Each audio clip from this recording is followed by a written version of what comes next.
la grosse différence entre une agence matrimoniale et une application de rencontre, c'est que l'agence va rencontrer la personne en personne, tu vois. Alors que les applications de rencontre, on est tous un peu cachés et invisibles.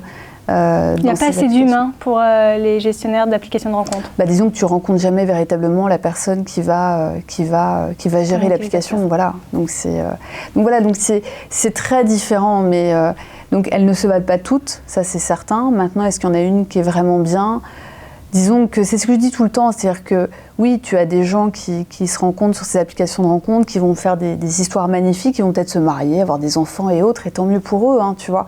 Mais il ne faut pas le prendre pour un biais de confirmation, parce qu'il y a quand même beaucoup de gens qui perdent leur temps, beaucoup de gens qui ont parfois une perte de dignité. Et moi, en fait, donc, je n'attaque pas les applications de rencontres dans mon livre, j'essaie juste de donner l'explication technique et scientifique de ce qui se passe behind the scene, tu vois, de ce qui se passe sur les datas, sur les algorithmes, les effets qu'ils ont sur nous, et pas seulement sur nous vis-à-vis de celui ou celle avec qui on va avoir une relation, mais aussi la relation à nous-mêmes, l'amour en règle générale.